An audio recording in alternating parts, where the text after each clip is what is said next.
Magandang araw, Sir Casper, pati sa mga nakikinig sa ating channel. Gusto ko lamang ibahagi ang mga karanasan kong nangyari noong minsang mapadpad kami ng asawa ko sa isang gubat sa may Camarines Sur. Manny po ang pangalan ko.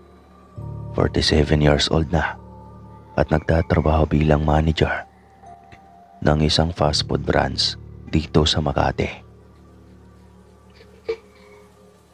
Si Jennifer naman ang asawa ko, team leader sa isang BPO company dito rin sa Makati. Matagal na ring nangyari itong mga ibabahagi ko. Hindi pa kami kasal ni Jennifer, kaya wala pa rin kaming anak noon. Napagpasyahan naming magbakasyon sa isang lugar sa may Camarines Sur na hindi ko na lang papangalanan ang mismong baryo para na rin sa ikakatahimik ng mga taga roon. Matagal na rin naming pinaplano ang bakasyon na yon. Halos isang taon din naming inipon ang mga leave namin sa trabaho para lang magkaroon ng mahabang oras para sa isa't isa. Yun na rin kasi ang panahon na pinag-iisipan na naming lumagay sa tahimik at magpakasal. Total, may maayos na rin naman kaming trabaho at sinisimula na ang pangarap naming bahay. Sinabi rin kasi sa akin noon ni Jennifer na gusto niya nang magkaanak kami. Maaga kaming naghahanda sa biyahe. Alam naming mahigit 8 oras ang guguguli namin sa daan. Kaya alas 4 pa lang ng umaga ay paalis na kami. Halos puno na ang bus nang sumakay kami. Paalis na raw, sabi ng konduktor. Ako ang mupo katabi ng bintana dahil mahihiluhin ako sa biyahe. Madali akong masuka o malula. Kaya lagi akong may baong plastic para sa emergency kung sakaling bumaliktad ang sikmura ko sa biyahe. First time naming mapadpad sa Camarines Sur nang magkasama. Sabi ni Jennifer, gusto niya raw muna kasing dumalaw sa mga pinsan niyang nakarating na sa Camarines Sur bago kami maghanap ng beach na mapapagbakasyonan. Para naman marami kaming makakasamang magtampisaw sa dagat at para na rin maipakilala ako ni Jennifer sa iba pa niyang kapamilya. Mabilis ang andar ng boss. Raymond ang pangalan nito. Hindi kami gaanong na-traffic sa daan. Pero bawat eteri siguro na madadaanan namin ay tumitigil ang bus. Bababa na naman kaming mga pasahero. Iihi at babalik sa pwesto. Nakakwentuhan ko ang konduktor at nabanggit ko ang pupuntahan naming lugar. Natahimik siya. Akala ko nga may nasabi akong mali.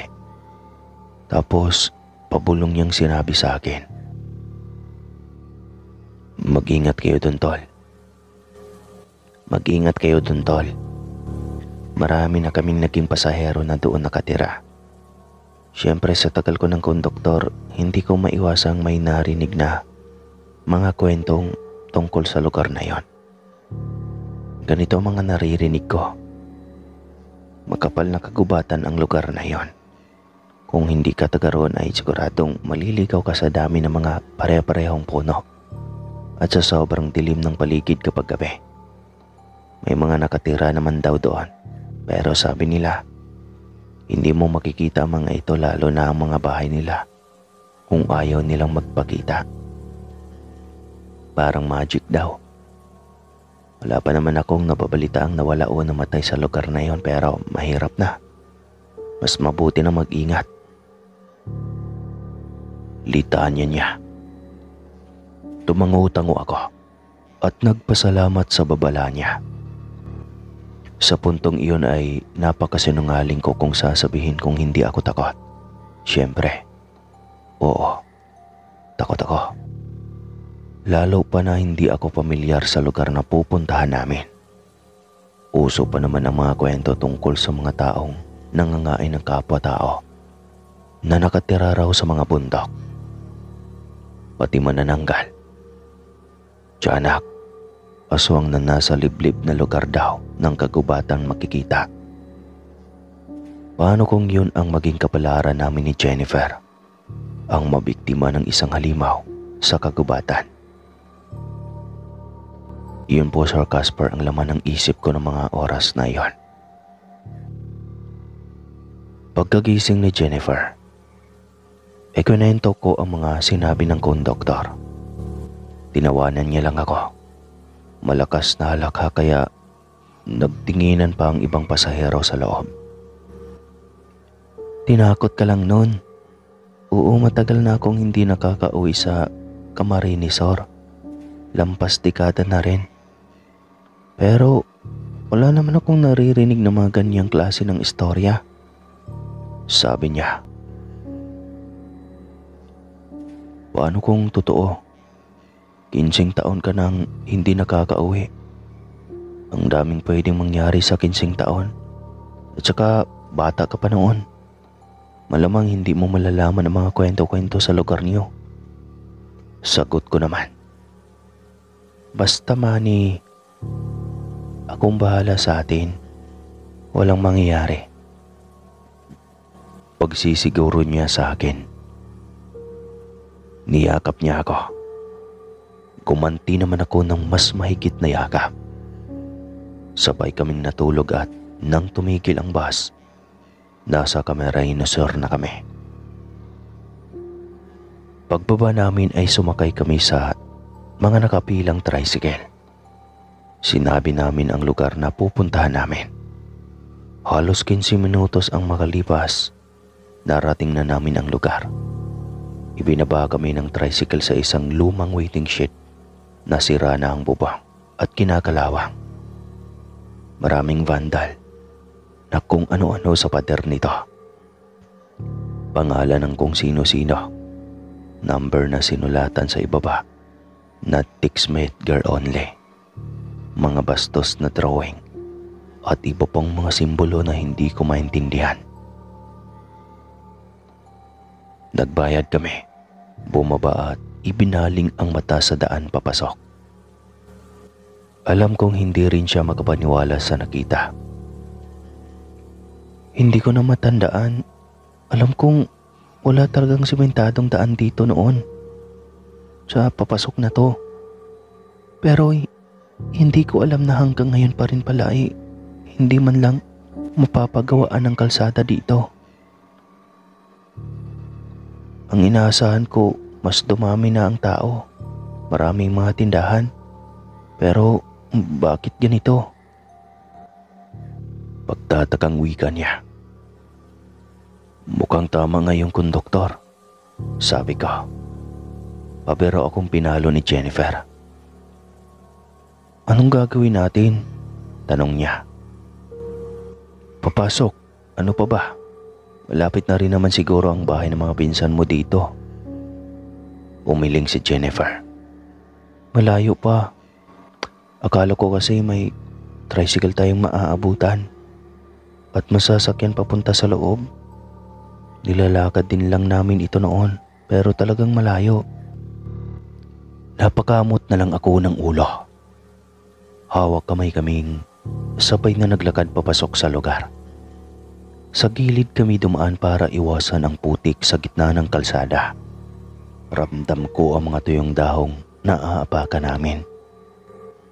Halos 5:00 na ng hapon. Ilang minuto na lang ay lulubog na ang araw. Malayo pa ba? Tanong ko kay Jennifer. Hindi ko alam. Basta ang palatandaan namin noon ay may malaking puno ng mangga na katabi ng bahay. Magtanong-tanong na lang tayo kapag may nakasalubong tayo. Nagpatuloy kami sa paglalakad. Pero lampas 30 minutos na, hindi pa rin kami nakakasalubong na isang tao.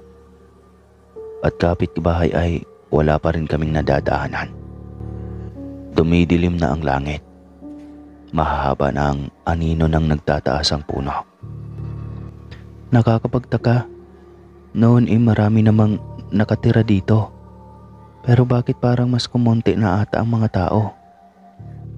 Takang wika ni Jennifer. Ano kaya kung bumalik na lang tayo? Jennifer, baka dito pa tayo abutan ng gabi. Mahirap na, sabi ko. Kung babalik tayo, siguradong gabi na tayo makakalabas. Pagka wala na tayong masakyan na tricycle, mas mabuti nang magpatuloy. Sigurado malapit na rin naman ang bahay nila ate. Naging mapugmatsyag na ako sa bawat hakbang namin. Ang tanging flashlight na meron kami ay mula sa dala naming cellphone. Bawat gumagalaw na bagay sa di kalayuan ay iniilawan ko. Kinakabahan na rin ako. Kung mayroon man kung sinong masamang loob na bala kaming biktimahin, wala man lang kaming armas na magagamit para ipagtanggol ang sarili.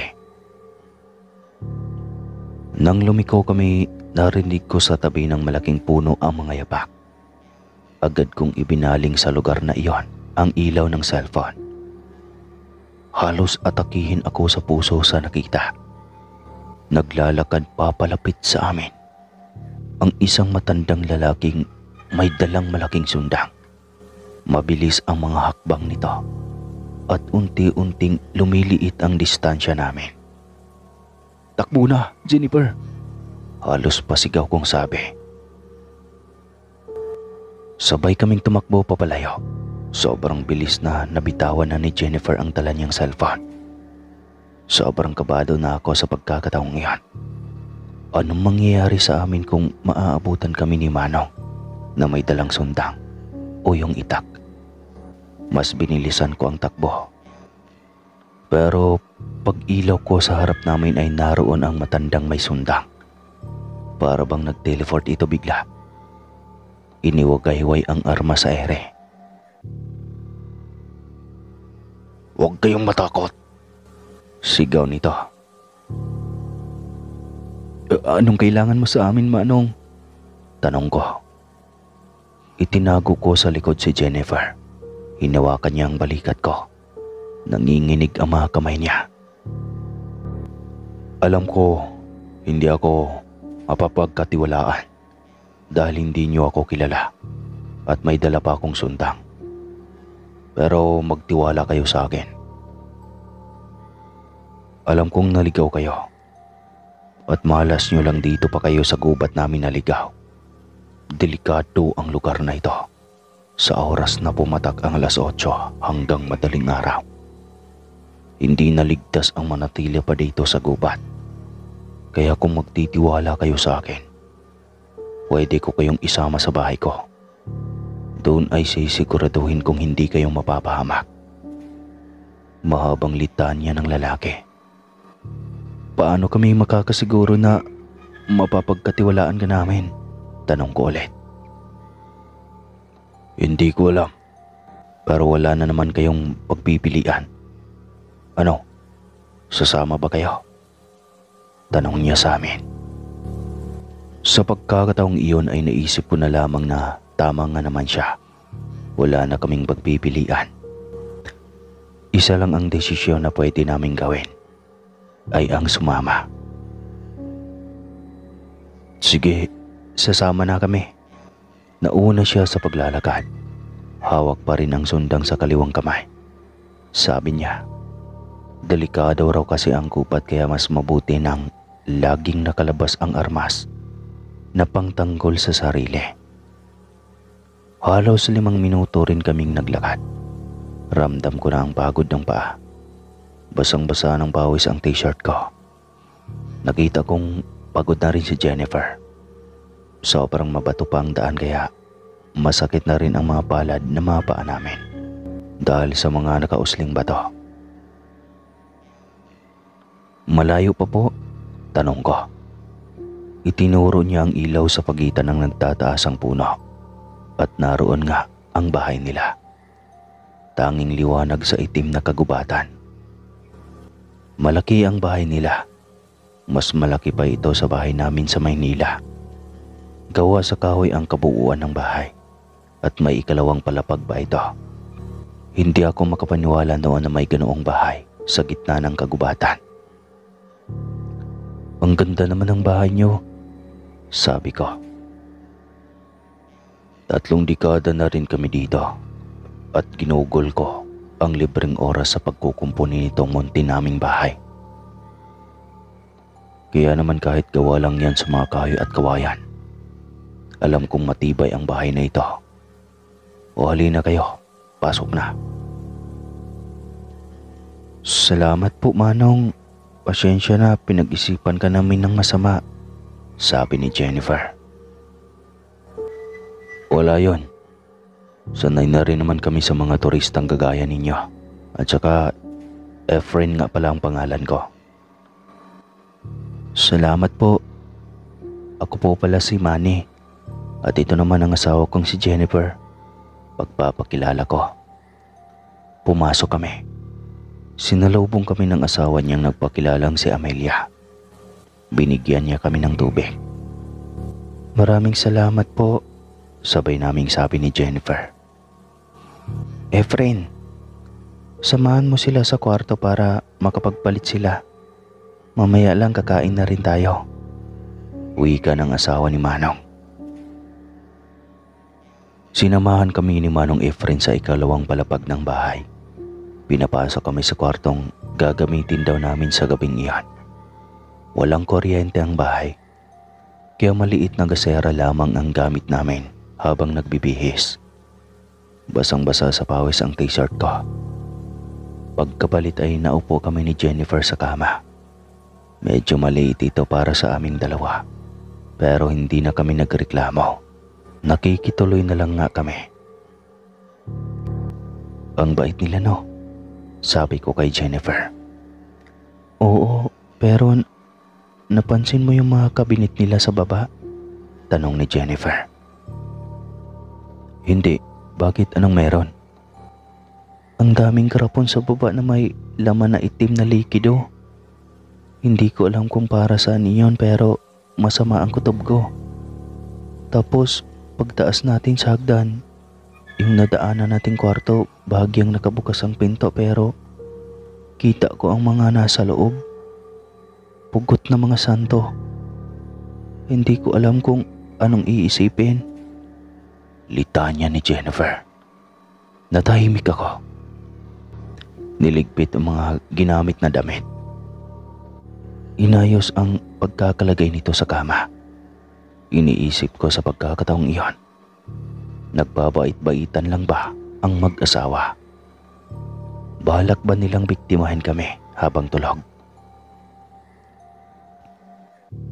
Ano sa tingin mo? Tanong ko kay Jennifer. Hindi ko alam. Natatakot ako pero hindi sa kanila. Hindi ko may paliwanag, para bang magaan ang pagramdam ko sa kanila. Pero may halong takot. Nagulat kami sa biglaang pagkatok sa pinto. Kakain na raw, sabi ni Manong Efren. Bumaba na kami kasabay ni Manong Efren. Gulay ang ulam na nakahain. Ginisang talbos at kanin. Kumain agad kami ni Jennifer. Parehas kaming gutom na dahil sa pagod. Agad naming naubos ang mga nakahain sa plato namin. Sila Manong Efren at Manang Amelia, mabagal ang pagkain. Tumulong kaming magligpit ng mga plato at mesa. Pagkatapos ay naupo kaming 4 sa may sala. Nakipagkwentuhan sila. Pero napansin ko na medyo masekreto sila sa mga pagkukwento. Maliit na mga bagay lamang ang ibinabahagi nila kapag may tinatanong ako. Habang marami silang tanong tungkol sa Maynila. Sabi nila, buong buhay daw nila ay dito na sila sa bahay nakatira. Ni minsan ay hindi pa sila nakakaluwa sa Maynila o kahit saang lugar. Gustong-gusto nilang marinig ang mga kwento kung paano kami nabubuhay sa Maynila. Kung anong trabaho namin, kung mabibilis ba talaga ang mga kotse, at marami pang tanong. Na-enjoy rin namin ang pakikipagkwentuhan. Umabot siguro ng alas 9 ang kwentuhan namin. Nang halos maubos na ang laman ng gasera, ay napagpasyahan na naming magpahinga na. Nakahiga agad ako sa kama at paglapat ng likod ko sa kama ay tsaka ko naramdaman ang pinaghalo-halong antok at pagod. Agad akong nakatulog. Nagising ako sa walang tigil na pagyugyug sa akin ni Jennifer. Akala ko ay lumilindol na, pero si Jennifer lang pala. Bumalikwas agad ako ng bangon. Kinusot-kusot ang nakapikit pang mata. "Ano?" Galit kong sabi kay Jennifer. "May nakita ako sa kwarto nila Manang Amelia," sabi ni Jennifer. Nanginginig siya, halatang takot. "Anong nakita mo?" "Nagising kasi ako kanina. Naiihi ako. Tapos paglabas ko, hinanap ko ang CR. Narinig ko ang ingay mula sa kwarto nila, tapos pagtingin ko." "Ano nga?" "Basta sumama ka sa akin." Para kaming mga pusa na tahimik na naglalakad sa kahoy na sahig. Hindi namin dinala ang gasera para hindi kami mapansin. Pagdating sa kwarto nila Manang Amelia ay may butas sa dingding. Sumilip ako at doon ko nakita ang lahat. Pareha silang hubot-hubad. Nakatayo si Manang Amelia at nakatingala si Manong Efren naman. Pareha silang hubot-hubad. Nakatayo si Manang Amelia at nakatingala, habang si Manong Efren naman ay may pinapahid sa katawan ni Manang Amelia. Para akong napako sa pagkakatayo. Alam ko ang nangyayari.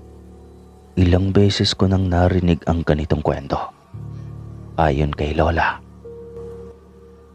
ang mga aswang daw ay talagang may pinapahid sa katawan nilang kung anong klaseng langis na nagpapagaling umano sa kanila at nagpapanatiling bata.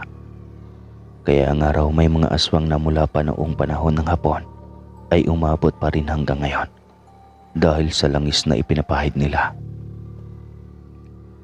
Hindi na ako nagdalawang isip pa. Agad kong hinila si Jennifer. Tumakbo kami pababa. "Umalis na tayo dito, mga aswang sila. At baka tayo pa ang mabiktima nila," pabulong kong wika sa kanya. Hindi na kami bumalik pa sa kwarto. Wala na kaming balak balikan ang mga gamit namin. Gusto lamang namin na makatakas sa mga aswang na nagpatuloy sa amin sa bahay. Pagbaba sa hagdan, biglang nagsara ang mga bintana na dating bukas. Tumakbo kami ni Jennifer papunta sa pinto. Hinila ko ito ng buong lakas pero hindi man lang ito natinag. Nakakandado. Paglingon namin, nasa baba na silang mag-asawa. Pareha silang may damit na. "Lumayo kayo sa amin," sabay naming sigaw ni Jennifer. "Ano bang kinakatakot niyo? Dahil lang aswang kami. Dahil lang iba kami sa inyo," sabi ni Manong Efren. Dahan-dahan silang naglalakad papalapit sa amin. "Kami ba talaga ang dapat katakutan o kayong mga tao?" sabi naman ni Manang Amelia. Ano bang sinasabi niyo? Mga aswang kayo. Kumakain kayo ng tao. Siyempre, masama kayo kaya dapat kayong katakutan," wika ko. "Pero hindi lahat ng aswang ay masama. Tulad ninyong mga tao, na hindi lahat ay mabuti. Halos 100 taong na rin kaming naninirahan sa mundo. Kaming dalawa lang ni Amelia. Gusto lang namin na mabuhay ng tahimik at normal, tulad ninyong mga tao. Pero anong ginawa ninyo? Itinuring ninyo kaming mga hayop, pinatay at pinarusahan. Wala kaming nagawa. Dahil ano ba naman kami? Mga mababangis na nilalang. Kaya nagsitago kami sa mga gubat at bundok, humihiwalay sa inyong mga normal na tao. Pero hindi talaga habang buhay ang katahimikan para sa lahi namin. Pinatay ninyo ang mga kamag-anak namin. Hanggang sa iilan na lang sa lahi namin ang natira. Halos naubos na kami sa walang habas na pagpatay ninyo. Ngayon, sabihin mo sa akin, Manny, sino ang dapat katakutan sa atin? Hindi ako nakasagot sa sinabi ni Manong. Tulala ako habang nakatitig sa kanya. Binuksan niya ang pinto. Pwede na kayong umalis. Nasa sa inyo ang desisyon. Wala kaming balak na magiganti sa inyo. Ayaw naming magpatuloy pa ang siklo ng patayan. Kaya makakaalis na kayo. Malumanay niyang sabi. Inilapag ni Manang Amelia ang mga gamit namin sa sahig. Kinuha ko ito at saka dahan-dahang naglakad palabas. Dalhin ninyo ang anting-anting na ito. Sigurado hindi kayo masasaktan ng kahit na sinong aswang kapag suot nyo ito. Wala pa rin akong masabi. Kinuha namin ang kwintas na iniabot ni Manong Efren at isinuot. Naglakad na kami papalayo. Hindi ko magawang lumingon o magpasalamat. O kahit may sabihin man lang na kahit ano. Hindi ako takot. Naisip ko lang na totoo naman ang mga sinasabi niya. Sino ba sa amin ang dapat katakutan? Tinulungan na nga lang nila kami. Pero anong ginawa namin? Medyo naging guilty ako noon. Nagduda kami ng nagduda hanggang sa hindi na namin nirespeto ang sarili nilang bahay. Totoo nga ang sabi ni Manong Efren. Walang sino man ang nakagalaw sa amin kahit naglakad kami ni Jennifer buong gabi palabas. Sumakay kami ng tricycle at dumiretso sa sakayan ng bus. Agad kaming umuwi. Walang nagsasalita habang nasa biyahe. Alam namin ang iniisip ng bawat isa.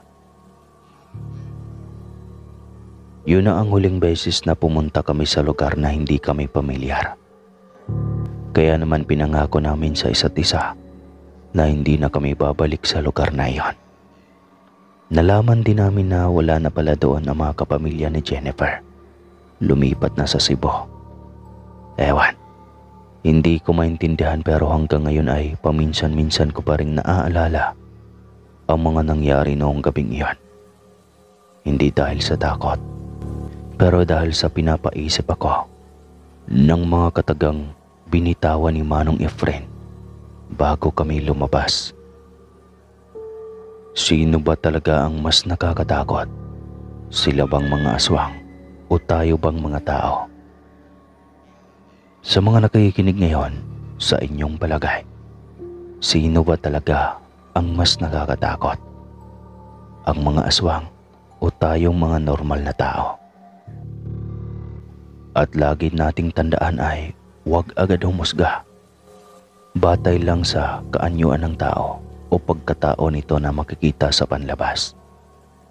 Mas mabuti pa rin malaman natin ang pangloob. At hanggang dito na lang po ang kwentong ito mga kaswang. Maraming salamat po sa lahat ng nakikinig. Ito na lang muna po sa ngayon. Muli po, ako po si Manny ng Makati.